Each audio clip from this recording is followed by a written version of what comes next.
Share എടുക്കുന്ന പോലെ അല്ല ഇത് കംപ്ലീറ്റ് ഒരു വലിയ മെഡിക്കൽ ഹോസ്പിറ്റലുകളെല്ലാം ഒരു അമേരിക്കൻ മാത്രമുള്ളതല്ല, ഒരു ഫോറിൻ കമ്പനിക്ക് കിട്ടുകയാണെങ്കിൽ നമ്മുടെ ആൾക്കാരുടെ സർവ്വ ഡേറ്റയും രോഗങ്ങളെ പറ്റിയുള്ള ഒരു രേഖ അവരുടെ സ്ഥിതി അറിഞ്ഞുകൊണ്ട് നാളെ അത് ചെയ്തുകൊണ്ട് അതിൻ്റെ മരുന്നുകൾ അവർക്ക് ഇവിടെ ഇറക്കുക.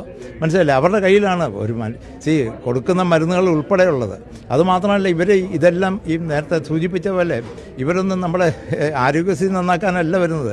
ദേ ആർ പ്യുവർലി ഇൻവെസ്റ്റ്മെൻറ്റ് കമ്പനികളാണ്, അല്ലാതെ ഇവർ വേറെ ഒരിടത്തും ആരോഗ്യമേഖലയിൽ വർക്ക് ചെയ്യുന്ന കമ്പനികളൊന്നുമല്ല. അപ്പോൾ അവരുടെ ഉദ്ദേശം എന്ന് പറയുന്നത് പ്രോഫിറ്റ് മേക്കിംഗ് ആണ്. അപ്പം ലോകത്തിലെ തന്നെ ഏറ്റവും നല്ല രീതിയിൽ പോകുന്ന ഒരു ആരോഗ്യമേഖലയാണ് കേരളത്തിലേത്.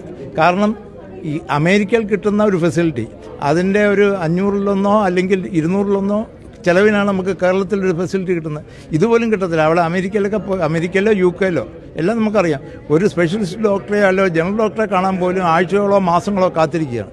ഇവിടെ നമുക്ക് ഒരാൾക്ക് വേണമെങ്കിൽ എവിടെ വേണമെങ്കിലും പോകാം. വെല്ലൂർ മെഡിക്കൽ കോളേജിൽ പോകണോ, തിരുവനന്തപുരം മെഡിക്കൽ കോളേജിൽ പോകണോ, തിരുവനന്തപുരത്ത് ENT എന്നെ കാണണമെന്നുണ്ട്, ആരെ വേണമെങ്കിലും നമുക്ക് കാണാൻ ഏത് സമയം പറ്റും. ആ ഒരു ഓപ്ഷൻ നമുക്ക് നഷ്ടപ്പെടാൻ പോവുകയാണ് ക്രമേണ. ഇവിടെ വേറൊരു കാര്യം കൂടെ നടക്കാൻ പോവുകയാണ്. നമ്മുടെ ഇൻഷുറൻസ് കമ്പനികളാണ് ഇനിയിപ്പം ഡിക്റ്റേറ്റ് ചെയ്യാൻ പോകുന്നത്. ഒരു രോഗിക്ക് എന്ത് മരുന്ന് കൊടുക്കണം, എത്ര ദിവസം അവിടെ അവർ പറയാണ് ഇത് അഡ്മിറ്റ് ചെയ്യേണ്ട കാര്യമില്ല, രാവിലെ വന്ന് ഓപ്പറേറ്റ് ചെയ്തിട്ട് ഉച്ചയ്ക്ക് പോകണം, കോംപ്ലിക്കേഷൻ അടിച്ചാൽ അവർക്ക് പ്രശ്നമൊന്നുമില്ല. ഇതാണ് ഈ ഇൻഷുറൻസ് കമ്പനി. അമേരിക്കയിലും അതാണ് നടക്കുന്നത്.